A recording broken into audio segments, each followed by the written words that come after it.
এই কোরবানির গোশত এটা বিক্রি করা জায়েজ আছে না জায়েজ নাই? না জায়েজ। কেন জায়েজ নাই? কারণ এটা তো ওই যে আল্লাহ আমাকে হাদিয়া দিয়েছেন গ্রহণ করার জন্য, আল্লাহর নামে দিয়ে দিয়েছি, এটা আমি বিক্রি করার সুযোগ। এখন কসাইকে যদি আমি গোশত দেই পারিশ্রমিক হিসাবে, তাহলে এটা একরকম বিক্রি করার মতো হয়। কিভাবে? তিনি কষ্ট করেছেন, তাকে তার বিনিময় দিলাম, তাহলে বিক্রি করার মতোই হলো। আমি গোশতটা তাকে একটা বিনিময় নিয়ে দিলাম, গোশত দিয়ে টাকা নিলাম, বিক্রি করা এটা। এখানে গোশত দিয়ে শ্রম দিলাম, একই জিনিস। এই জন্য এটা জায়েজ নাই। তাহলে কি করবেন?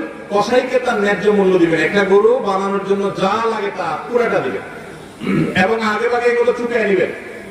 মুশকিল হলো কসাইরা জানে যে একটা গরু বানাইতে হয়তো বাজার দর অনুযায়ী 10,000 টাকা নিত, এখন সে 8,000 রাজি হয়ে গেছে। কেন 8,000 রাজি হয়ে গেছে? কারণ সে জানে তার সাথে আরো যে 3জন 4জন থাকবে, সবাই আপনি কমপক্ষে এই 4 জনকে যদি 2 কেজি করে বা 3 কেজি করে গোশত দেন, তাহলে 3 4 12 কেজি হবে। তো 12 কেজি গোশতের বাজারে দাম কত? হ্যাঁ, তাহলে চিন্তা করবে সে যে আমার তো এই দিক দিয়ে 2,000 টাকা ছাড় দিলাম আর পাইলাম তার সাথে আরো অনেক বেশি। এই জন্য কসাই কম টাকা রাজি হয়ে যাবে। কসাইকে এই জন্য আগে আগে বলে দিবেন, শুনেন, কথা শুনেন ভালো করে, গোশত কিন্তু আপনাকে এক কিছু দেবো না, আপনি কত নিবেন সেটা আপনি চুকান, আমার খাটলে নেব, না হলে অন্য কসাইয়ের সাথে আলাপ করবো, কিন্তু আগে মাথায় এটা রাখেন, আপনার কিন্তু আমি গোশত দেবো না, টাকা যা নেওয়া নিবেন। নবী করিম সাল্লাল্লাহু আলাইহি ওয়াসাল্লাম আলী রাদিয়াল্লাহু আনহুকে এটা বলে দিয়েছেন, কুরবানি করার সময় বলে দিয়েছেন, দেখো কসাইকে কিন্তু কুরবানির গোশত দিবা না, কুরবানির গোশত শুধু না, কুরবানির গোশত কোনো কিছু বিনিময় দিবা, তাকে টাকা দিবা আলাদা, যত টাকা লাগে সেটা দিবা, গোশত দিবা না, তাহলে বিনিময় হয়ে যাবে, জায়েজ হবে না, তোমার কুরবানি হবে না। এই জন্য ভাইরা এই জিনিসটা আমাদের সাবধান থাকতে হবে, কসাইকে কুরবানির গোশত বিনিময় হিসেবে দেওয়া যাবে না। হ্যাঁ, কসাই যদি গরিব হয় তাহলে সেক্ষেত্রে অন্য গরিবকে আপনি আধা কেজি করে দিচ্ছেন, কসাইরও আধা কেজি দিতে পারেন, অন্য গরিবকে 1 কেজি করে দিচ্ছেন, কসাইরও 1 কেজি দিতে পারেন, কিন্তু কসাই হিসাবে না। সেটা হলো তিনি যদি কসাইগিরি নাও করতেন, তারপরেও আপনি তাকে দিতেন যতটুকু দিবেন, এর বেশি যদি আপনি দেন এবং সেটা যদি বিনিময় হিসাবে দেন, তাহলে কি হবে না? জায়েজ হবে না। এই একটা মাসআলা না জানার কারণে আমাদের অনেকের কুরবানি এটা নিয়ে কারণে দেখা দেয়। নাম্বার 3 এবং শেষ পয়েন্ট হলো কুরবানির পশুর গোশত, এটা আপনি আহরণ করতে গিয়ে মাথায় রাখবেন যে কুরবানির পশুর রক্ত, গুড়ির ময়লা, এগুলো যেন আশপাশের পরিবেশটা নষ্ট না করে। আমরা অনেক সময় দেখি কোরবানির ঈদে 2 দিন 4 দিন 5 দিন পর পর্যন্ত রাস্তাঘাট দিয়ে চলা যায় না দুর্গন্ধের চোখে, ঠিক না বেশি? এবং কোরবানির মৌসুমে প্রায় বিভিন্ন বছরে দেখি আমরা বন্যা হয়, এই ময়লাগুলো পানির সাথে বিভিন্ন জায়গায় ছড়ায় পড়ে।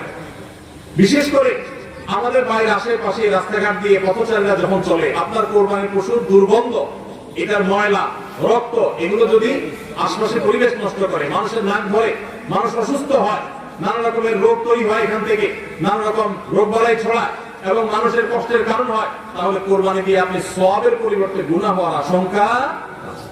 এই জন্য নিজ দায়িত্বে আমার পশুর কোরবানির রক্ত গর্ত করে এমন ভাবে কোরবানি করব যে সব গর্তে চলে যাবে এবং মাটি চাপা দিয়ে দিব এবং পানি দিয়ে এমন ভাবে পরিষ্কার করে দিব, ব্লিচিং পাউডার ইত্যাদি দিয়ে এমন ভাবে পরিষ্কার করব যাতে করে আশপাশের কোনো মানুষের কষ্ট না হয়। অনেকে আছে কোরবানির বুড়ি ময়লাগুলা যেখানে সেখানে ফেলে দিয়ে রাস্তার পাশে উনি বুড়িটা নিয়ে চলে গেছেন, এটা কোনো ভালো মুসলমানের কাজ না, এটা ফাসিক মানুষের কাজ।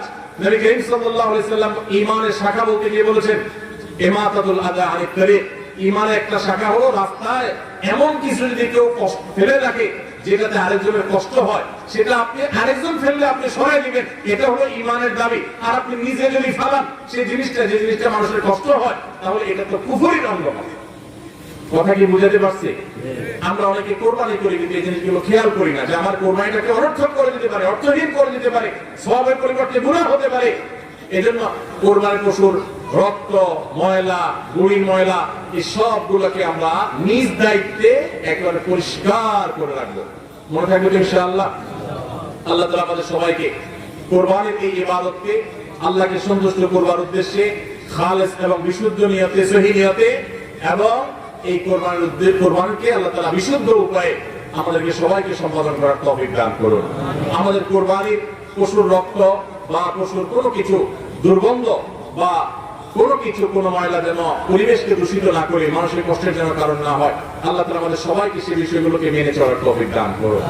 কে কত ভালো কোরবানি করলেন, কে কত ভালো মুসলমান, দায়িত্বশীল মুসলমান, এটা বোঝা যাবে কোরবানির পর পশু যেখানে কোরবানি করেছেন আশেপাশে কোনো জায়গায় কতটা পরিষ্কার আছে না আছে এটার উপর। এটা হলো মিটার, এটা দিয়ে মাপা যাবে যে আপনি মুসলমান, ইসলাম কতটা বুঝছেন। শুধুমাত্র জবাই করলেন আর গোশত খাইলেন ইবাদত হয়ে গেল, এত সোজা না।